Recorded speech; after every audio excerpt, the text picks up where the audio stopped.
तू हंस मुस्कुरा तू रोना बंद कर दे, जिंदगी में जिंदा है तो जिंदगी के नाक में दम कर दे। जी हाँ साथियों, ऐसे ही आज एक हमारे बीच भाई मौजूद हैं, उनसे मिलवाने वाले हैं, उनसे आपकी बात कराएंगे जिन्होंने अपने मेहनत के दम पे वो मुकाम हासिल किया है। आपको तो पता है कि ग्रामीण अंचल में रहने वाला एक छात्र के जीवन में कितनी परेशानियां आती है। गांव में रह के वो छात्र किस प्रकार से सेल्फ स्टडी करता है, सेल्फ मोटिवेट होकर जिस प्रकार से तैयारी करता है अपने मंजिल को पाने के लिए, ऐसे ही शख्स एक आज हमारे बीच में मौजूद हैं जिन्होंने ना कहीं से कोचिंग ली, ना शहर में रहे, गांव के परिवेश में रह के अपने आप को सेल्फ स्टडी के माध्यम से अपने जीवन में वो मुकाम को हासिल किया है। जी हाँ, हम एक ऐसे ही भाई से मिलवाने वाले हैं जिन्होंने अपने मेहनत के दम पे असम राइफल्स में ज्वाइनिंग पाई है। और ज्वाइनिंग पाने से पहले उनको किन किन प्रोसेस से गुजरना पड़ा, किन किन कठिनाइयों से सामना करना पड़ा, उनकी बचपन की पढ़ाई कहाँ से हुई और उनका बचपन कैसा बीता, ये सब हम उन्हीं की जुबानी जानेंगे और उन्हीं से जानेंगे। तो सबसे पहले आपका स्वागत है हमारे चैनल में राहुल जी। आप सबसे पहले आप अपने बारे में थोड़ा सा परिचय बताइए। मेरा नाम राहुल तिवारी है।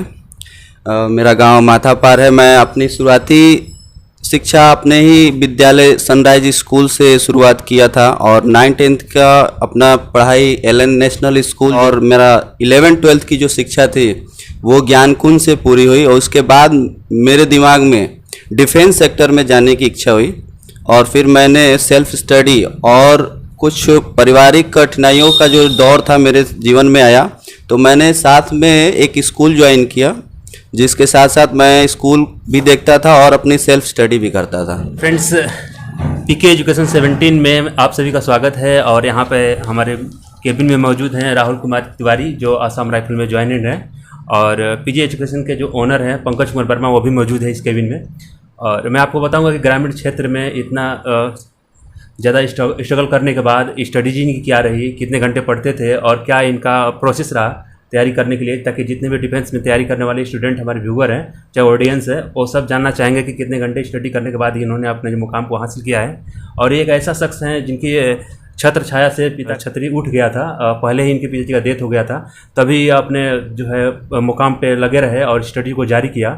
और इनका माता को मैं शायद तहे दिल से धन्यवाद करूंगा ताकि इनका स्टडी जारी की और जो है अभी ये अपने लक्ष्य से भटके नहीं, उसी तरह अपना घर का सब कुछ देखते हुए भी और असम राइफल में इन्होंने ज्वाइनिंग ली है। तो पहले मैं राहुल जी से जानूंगा कि आप असम राइफल के लिए जो तैयारी करते थे, कितने घंटे स्टडी करते थे और क्या स्ट्रेटजी रहा, इनका नोट्स कैसे बनाते थे, नोट बनाने का प्रक्रिया क्या था। और ये अभी बताया कि हम जो ग्रामीण क्षेत्र में सन्नाजी स्कूल से जो है इन्होंने शिक्षा प्राप्त की है, तो जो भी इनका पालन पोषण और एजुकेशन जो हुआ है ग्रामीण क्षेत्र से हुआ है, तो आप तो इस बातों से बिल्कुल रूबरू हो चुके हैं कि जो इनका जो स्टडी रहा है किसी कोचिंग का सहारा नहीं है, खुद सेल्फ स्टडी करके यहाँ तक पहुँचे हुए हैं। तो मैं इनसे जानेंगे कि कितने घंटे आप स्टडी करते थे, ताकि असम राइफल में जो लोग बहुत दिनों से तैयारी कर रहे हैं, लगभग 8-8 घंटा 9-9 घंटा जो है स्टडी करते हैं स्टूडेंट और उस मुकाम पर नहीं पहुँचते हैं, तो आपने कितने घंटा स्टडी की है ताकि इस मुकाम को आपने हासिल किया। तो चलिए पहले हम पूछते हैं राहुल जी से कि आपने स्ट्रेटजी क्या बनाई थी और कितने घंटा स्टडी कर रहे थे। राहुल जी, कितने घंटे स्टडी करते थे आप? देखिए, स्टडी की बात करें तो जब मैं स्कूल ज्वाइन किया था तो स्कूल से मुझे बहुत ज़्यादा बेनिफिट। कौन से स्कूल आप ज्वाइन किए थे? गंगोत्री नेशनल स्कूल मेरा फर्स्ट स्कूल था जिसमें मैं 9-10 के बच्चों को पढ़ाता था और कोचिंग भी देता था। इसका फ़ायदा मुझे मिला स्टडी के रूप में, और मैं घर पे आकर 2 या 3 घंटे पढ़ता था, लेकिन वही 2-3 घंटे मैं सीरियस होकर पढ़ता था। 2 या 3 घंटे की ही पढ़ाई, that's enough for defence academy. बहुत ज़्यादा यूपीएससी की तैयारी हम लोग नहीं कर रहे हैं कि 7-8 घंटे हम लोग पढ़ेंगे। 7-8 घंटा किताब खोल के पढ़ना और उस पर कंसंट्रेशन ना बने तो उसका कोई फ़ायदा नहीं है। तो 2 या 3 घंटे मैंने पढ़ा और बहुत अच्छे से पढ़ा, क्योंकि मेरे पास समय बहुत कम था। इसमें घर का भी काम देखना था और स्कूल का भी देखना था और मुझे सेल्फ स्टडी भी करनी थी। तो 2 या 3 घंटे एनफ फॉर डिफेंस सेक्टर। तो फ्रेंड्स, अभी आपने सुना कि जो स्टडी जो इन्होंने की है वो 2 से 3 घंटा यानी कि लगन से पढ़े हैं। ये नहीं जरूरी होता कि आप 5 घंटा 6 घंटा 10 घंटा पढ़े, लेकिन आप 2 ही घंटा लगन से पढ़ते हैं तो अपना जो मंजिल है उसको जरूर कायम करेंगे, आप उसको उस मुकाम पर पहुंचेंगे।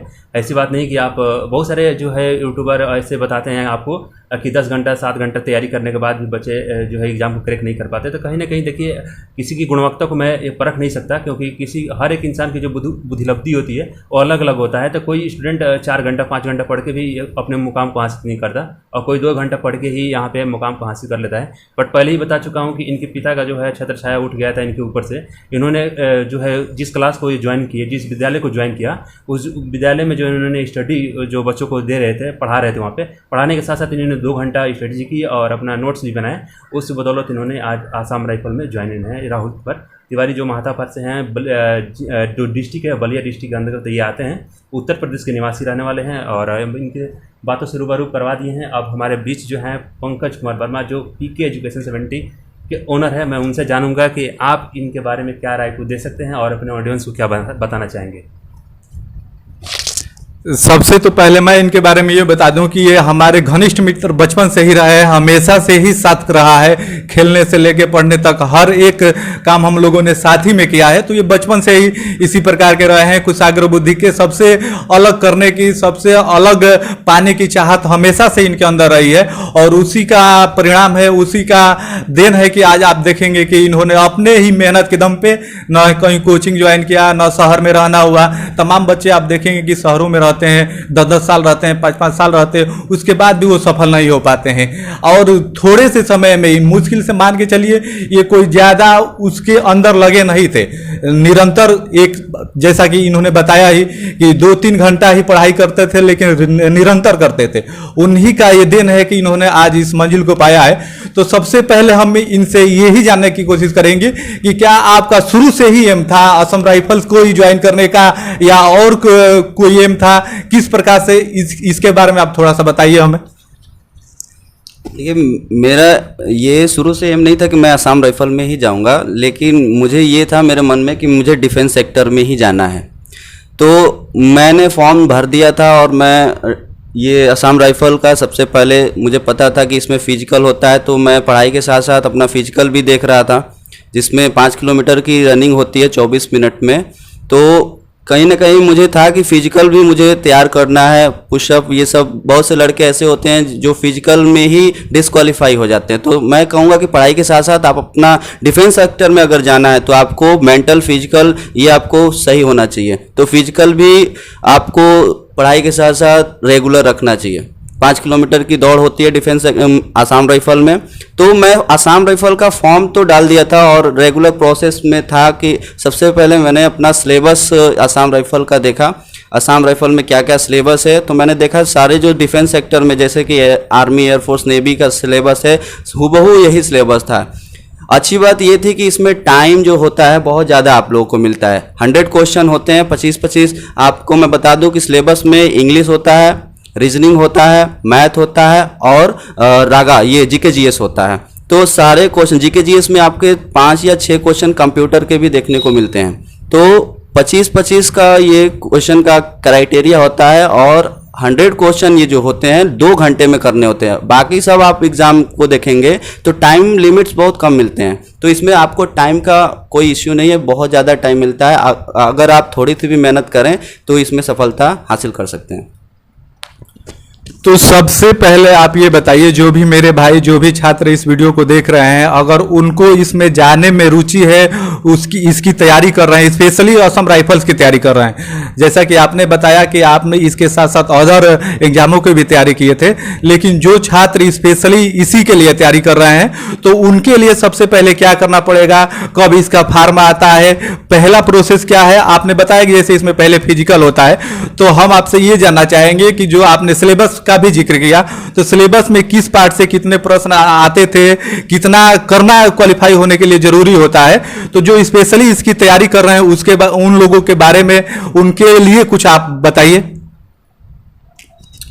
जैसे कि असम राइफल के सिलेबस में 4 टॉपिक होता है, इंग्लिश, जीके जीएस, मैथ और रीजनिंग। और ये जो भी सिलेबस है 10th लेवल का ही होता है। आप अगर 8, 9, 10th की किताबें अच्छे से एनसीईआरटी पढ़े हैं तो आपको, मुझे नहीं लगता कि आपको पेपर क्रैक करने में कोई भी दिक्कत होगी। और रही बात, इसमें कोई भी माइनस मार्किंग नहीं रहती है।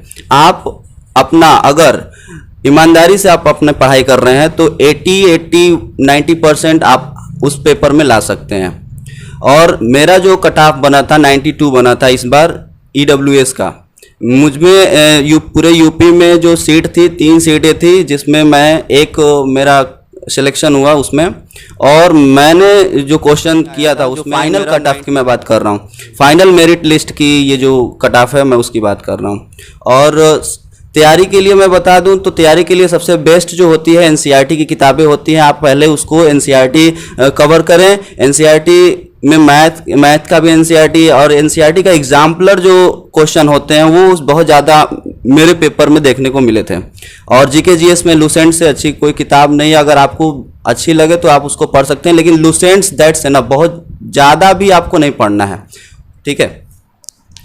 ये तो हो गया, आपके रिटर्न के बारे में बता दिया आपने, फिजिकल के बारे में बता दिया। आपसे अब ये आगे हम जानना चाहते हैं कि आपके मेडिकल में जो हुआ उसमें आपको किन किन प्रोसेसों से गुजरना पड़ा, आपके कौन कौन से वो जांच हुई जो आपके मेडिकल में होते हैं, वो भी बताइए।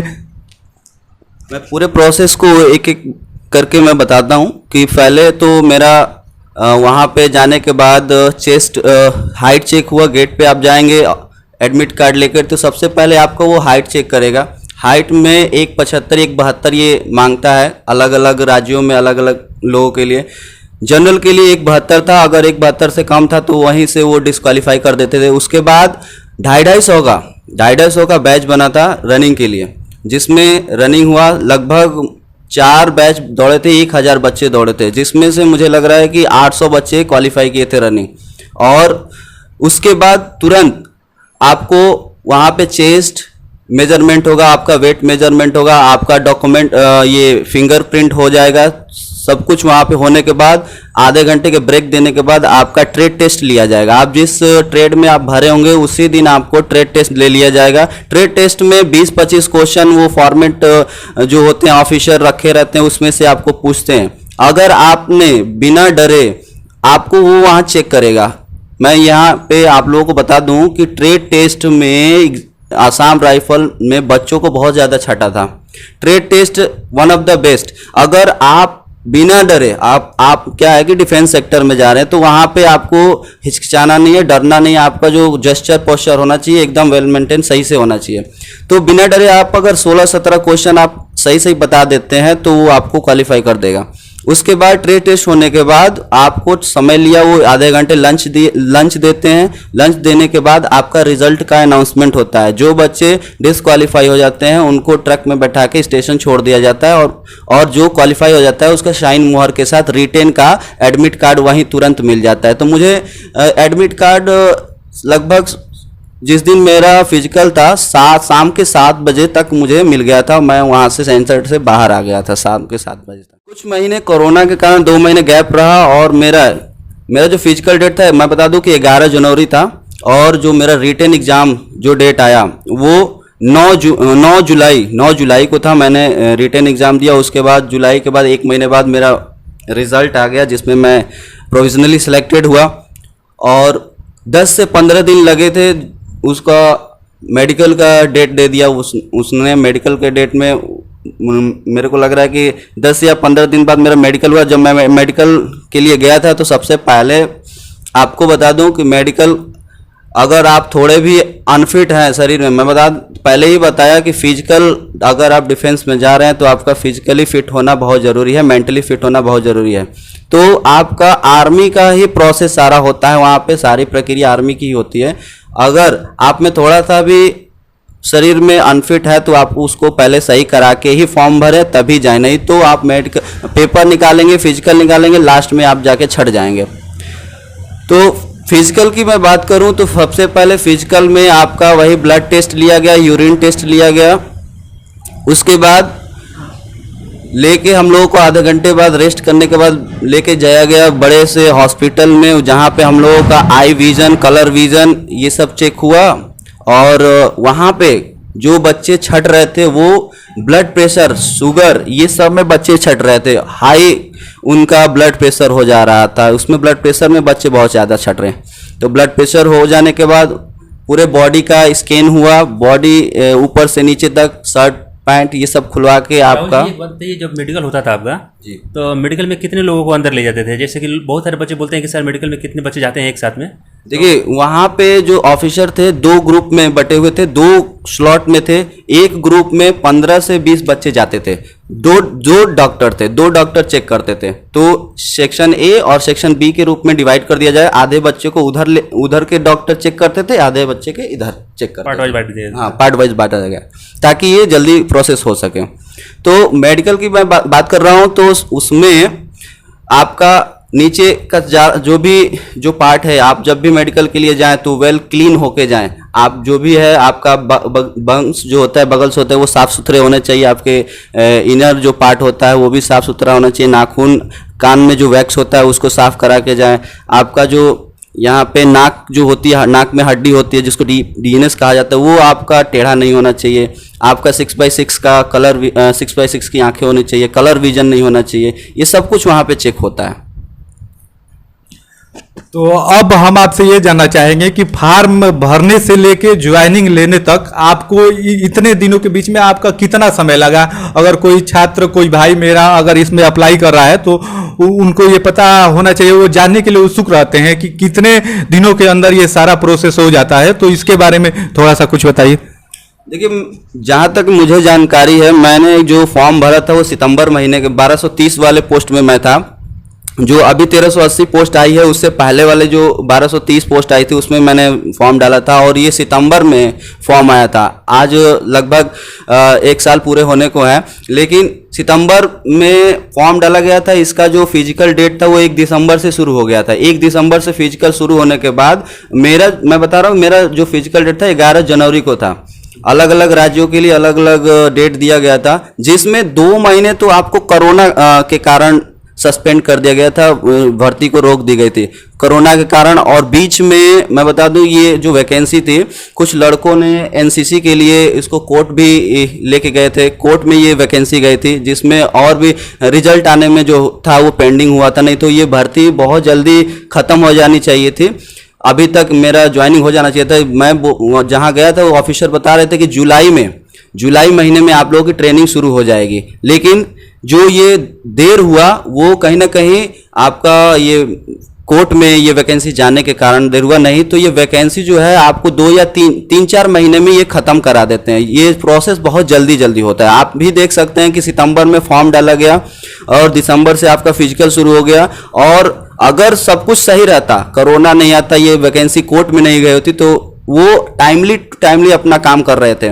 देखिए, फिजिकल प्रीटेंट के कराने के बाद उन लोगों ने वही 1 महीने का टाइम लिया था रिजल्ट प्रोसेस करने में। वो भी 1 महीने का टाइम इसीलिए ले लिया क्योंकि कोर्ट के द्वारा बच्चों ने ये एनसीसी का जो इशू था, आप लोगों को जानकारी होगा, एनसीसी के बच्चों ने वो कोर्ट में कहा था कि हम लोगों को एनसीसी का नंबर 5 नंबर मिलना चाहिए। अगर उनको 5 नंबर मिल जाता तो हो सकता है वो पास भी हो गए होते।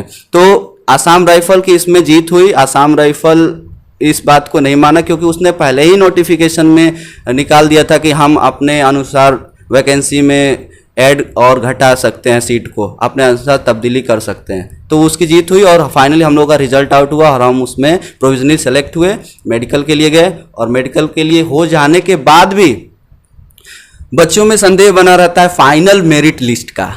फाइनल मेरिट लिस्ट का होता है, मेरे कंडीशन में 32 सीट है, पूरे यूपी में थी 32, जिसमें 11 या 12 जनरल की थी। मुझे एग्जैक्ट डेट नहीं, एग्जैक्ट नंबर नहीं पता है, लेकिन अनुमानित मैं बता दूं 11 जनरल की थी, 11 या 12 ओबीसी और 3 ईडब्ल्यूएस का था, 4 एसटी होगा और 4 या 3 या 2 वही एसटी ऐसे, मतलब टोटल 32 सीट थी, जिसमें मैं 3 ईडब्ल्यूएस में फाइट कर रहा था।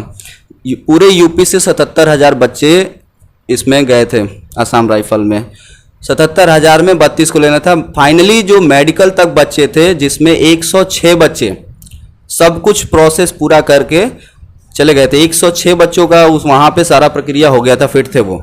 अब फाइनल मेरिट लिस्ट की बात थी तो शिलोंग से फाइनल मेरिट लिस्ट बना, जो डीजीएमआर से शिलोंग है, शिलोंग से हम लोगों का फाइनल मेरिट लिस्ट तैयार हुआ, जिसमें 32 बच्चों को लेना था।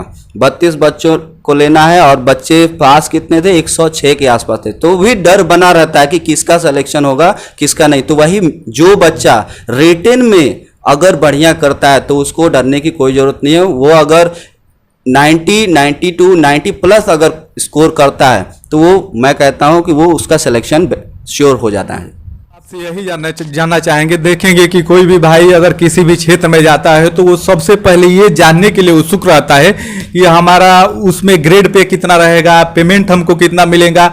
और इसके साथ साथ आप ये भी बताइए कि आपको असम राइफल्स में भी आप देखेंगे कई प्रकार की पोस्टें होती है, तो आपको किस पोस्ट पे ज्वाइनिंग मिली है और आपका ग्रेड पे क्या रहने वाला है, तो इसके बारे में भी थोड़ी सी बताइए। जो कोई भी बच्चा, कोई भी भाई किसी भी क्षेत्र में जाना चाहता है तो ये जानने के लिए ज्यादा उत्सुक रहता है, तो उनके बारे में कुछ बताइए आप।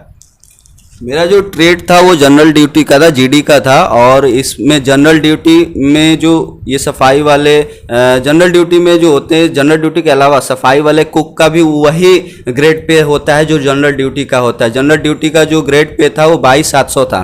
22,700 से आपकी शुरुआत होती है और बाकी जो अलाउंस होते हैं, जो डिफेंस के जो अलाउंस होते हैं, वो जोड़ के मुझे जहाँ तक पता है वो जो ट्रेनिंग में वो हमको मिलेगा वो 30,000 के आसपास से शुरुआत होगा। जो क्लर्क होते हैं 30 से 38 के बीच में ये आपका अलाउंस मिलता है। 30,000 आपका जनरल ड्यूटी वालों का, जितना जनरल ड्यूटी को मिलेगा उतना ही कुक वालों को भी उतना ही 1 रुपया कम नहीं मिलता है।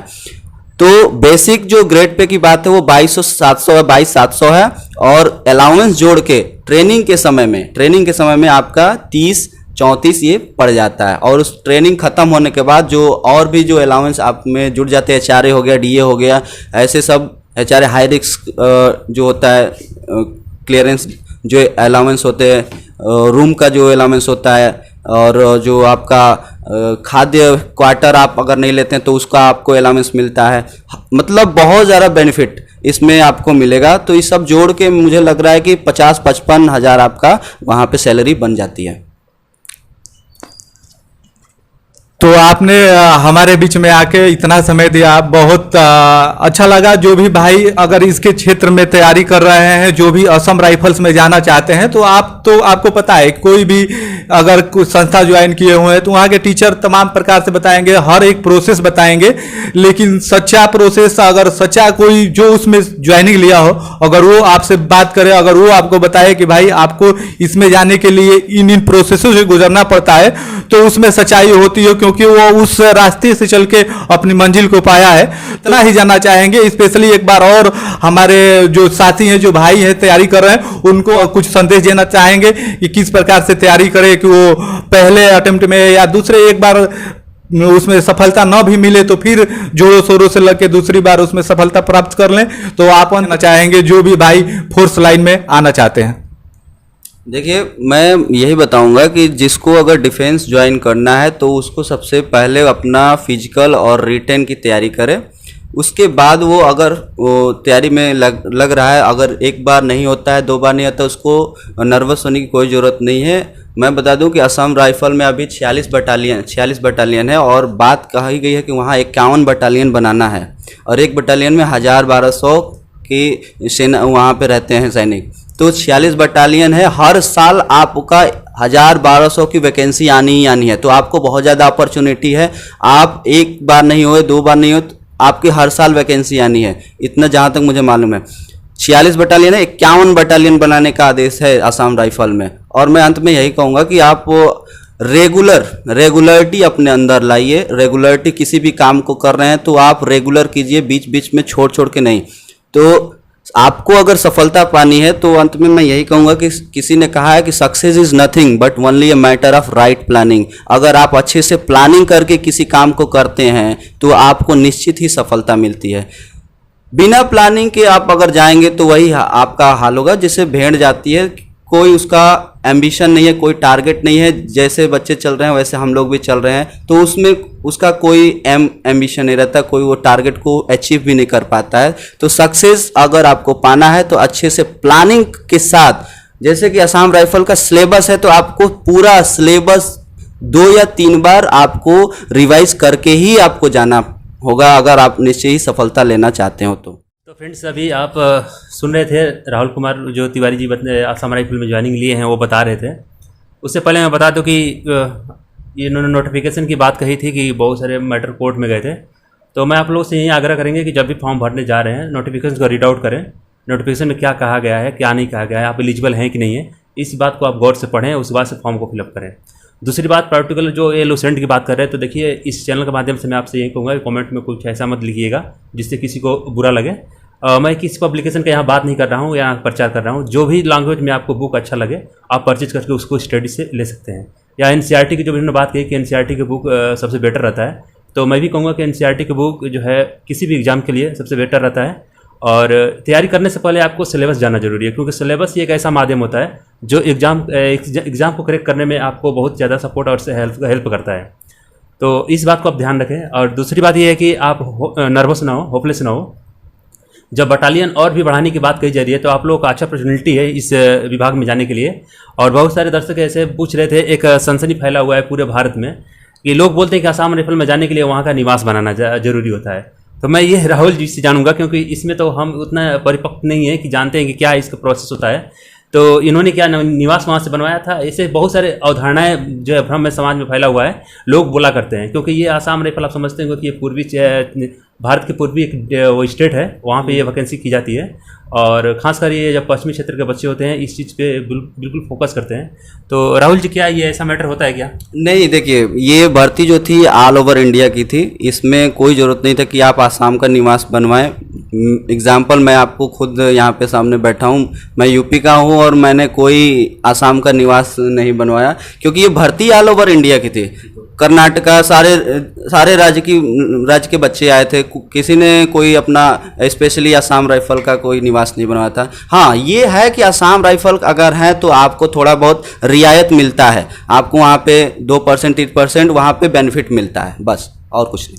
तो आप देख ही रहे हैं, ये मैं पहले ही बता चुका हूँ कि ये उत्तर प्रदेश के पूर्वी क्षेत्र बलिया डिस्ट्रिक्ट और सिकंदरपुर क्षेत्र विलेज महातापर से ये बिलोंग कर रहे हैं। और ये पूरा मतलब कि सेंट्रल गवर्नमेंट की ये जॉब है और आप इसमें ज़रूरी नहीं कि आप निवास बना रहे हैं, निवास है आपके पास, आप वहाँ आसाम राइफल आसाम के निवासी हैं तो आपको वहाँ पे थोड़ा वो रियायत मिलता है, छूट मिलता है, तो वो बात अलग है।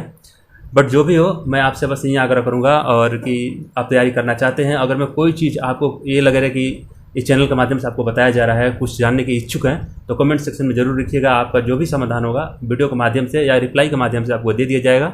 और जो कुछ भी जानने की इच्छुक हो, जो भी बहुत सारी वैकेंसी आती है इस चैनल के माध्यम से आपको बताया भी जाता है। और मैं आपसे यही कहूँगा कि जो पीछे पीके एजुकेशन 70 के ओनर हैं वो बराबर आपको इस पर रिक्वायरमेंट के जो भी वैकेंसी आती है वो आपको सूचित करते रहते हैं। तो प्लीज़ चैनल को सब्सक्राइब करना मत भूलिएगा, बेल आइकन को दबा दीजिए ताकि जब भी वीडियो अपलोड करेंगे हम राहुल जी इसके लिए इतना ही कहना चाहेंगे कि कर खुदी को बुलंद इतना कि मंजिल से पहले खुदा भी पूछे बंदे से कि बता तेरी रजा क्या है। तो इस लाइनों को इन्होंने चरितार्थ करके दिखाया है, न कोचिंग संस्था जाना, न शहरों में रहना, घर पे रह के सेल्फ स्टडी के माध्यम से खुद मोटिवेट होके दूसरे के लिए भी मोटिवेशनल का ये कार्य करेगा। आपके लिए भी हमें लगता है कि सारा प्रोसेस हमने इनसे पूछ लिया है कि किन किन प्रोसेस आपको गुजरना पड़ता है, क्या क्या करना पड़ता है, कब आपको फॉर्म फिलअप करना पड़ेगा। पहले आपको इन्होंने ये भी बता दिया कि इसमें पहले फिजिकल होता है, उसके बाद आपका रिटन एग्जाम होता है, उसके बाद आपको मेडिकल के लिए बुलाया जाता है। और इन्होंने ये भी बता दिया कि आपको कितना इसमें समय लग जाता है, यानी फॉर्म भरने से लेके ज्वाइनिंग करने तक इनके भी इस असम राइफल्स के बीच में कितना समय लग जाता है। इन्होंने अपना पोस्ट भी बता दिया। और एक बात बस राहुल जी इतना हम आपसे जानना चाहेंगे अंत में कि जो आपकी ये ट्रेनिंग होने वाली है ये कितने दिनों के लिए है? बस अंतिम बात यही बता दीजिए, क्योंकि ये छूट गया, अचानक हमें ध्यान में आया कि ये भी उन साथियों के लिए जानना जरूरी है, जानने के लिए उत्सुक रहते हैं कि ट्रेनिंग कितने समय की होती है। क्योंकि आप देखेंगे कि प्रत्येक फोर्स लाइन में अलग अलग पोस्टों के लिए अलग अलग ट्रेनिंग होती है, कोई 6 महीने के लिए होता है, कोई 12 महीने के लिए होता है। तो ट्रेनिंग का क्या प्रोसेस है, आपका ट्रेनिंग कितने दिन चलने वाला है? देखिए, जो ट्रेनिंग की बात कर रहे हैं आप, तो ट्रेनिंग जो होगी वो 45 हफ्ते की होती है। 45 हफ्ते मतलब कि 6 या 7 अप्रॉक्स ये मंथ होते हैं। 6-7 महीने के बाद आपको 21 दिन की लीव मिलती है। और जब लीव के बाद आप पुनः जाएंगे वहाँ पे ज्वाइन करेंगे तो 3 महीने की बेसिक ट्रेनिंग हो जाने के बाद 3 महीने का ट्रेनिंग दिया जाता है। तो ये बेसिक ट्रेनिंग सबको करना अनिवार्य होता है। बेसिक ट्रेनिंग चाहे वो अफसर हो, चाहे वो कुक का ही सिपाही क्यों ना हो, बेसिक ट्रेनिंग 45 हफ्तों की चलती है। और 45 हफ्तों के बाद आपको 21 दिन की लीव होती है, आपको घर भेजा जाता है। घर से आने के बाद आपको 3 महीने की ट्रेनिंग दी जाती है। ट्रेनिंग में ही मुझे फिर अगर इन मेरे मित्र पंकज से मुलाकात होगी तो मैं बताऊंगा कि ट्रेनिंग में क्या क्या कराया जाता है। तो इसके लिए मैं नेक्स्ट वीडियो में आप लोग से मिलके इनको बता दूंगा। तो इनके चैनल को आप लोग सब्सक्राइब कर दीजिए अगर आपको जानना है कि ट्रेनिंग में क्या क्या होता है, ट्रेनिंग में इतने महीने क्या क्या कराते हैं। तो प्लीज़ इनके चैनल को सब्सक्राइब और बेल आइकन को दबा दे ताकि आप लोगों को नोटिफिकेशन मिलता रहे। Thank you. तो अंत में अब हम यही राहुल से अपने साथियों और भाइयों के लिए कहना चाहेंगे कि अगर आप लगातार मेहनत करते जाते हैं तो किसी भी परीक्षा को क्रैक करने के लिए जरूरी नहीं है कि आपको 12 घंटा 10 घंटा लगातार पढ़ना पड़ेगा, जैसा कि इन्होंने बताया। अगर कोई भी आप तैयारी कर रहे हैं तो निरंतरता बनाए रहिए, भले ही आप उसके लिए 1 घंटा ही पढ़िए, 2 घंटा ही पढ़िए, लेकिन निरंतरता बनाए रहिए लगातार, तब आप जाके एक दिन जरूर सफल होंगे। और इसको इन्होंने चरितार्थ करके दिखाया है। तो 5 सितंबर को ना जी राहुल, 5 सितंबर को मेरा ज्वाइनिंग डेट है। तो जैसा कि साथियों आपको राहुल जी ने पूरा प्रोसेस शुरू से अंत तक लेके बता दिया, तो फिर ये जब नेक्स्ट टाइम में आप ट्रेनिंग पूरा करके आएंगे तो फिर आपको ट्रेनिंग का इनसे हम एक वीडियो बना के आपको बताएंगे कि ट्रेनिंग का इनका एक्सपीरियंस कैसा रहा और किस प्रकार से इनकी ट्रेनिंग हुई। तो अब आप हमारे राहुल जी के बारे में, उसके बाद असम राइफल्स के बारे में, हमारे धर्मात्मानंद सर के बारे में और हमारे पीके एजुकेशन 17 यूट्यूब चैनल के बारे में क्या सोचते हैं, आप अपनी राय हमें अपने कमेंट माध्यम में जरूर बताइएगा। तो फिर आपसे मिलते हैं नेक्स्ट वीडियो में, तब तक के लिए आप सभी को जय हिंद, धन्यवाद।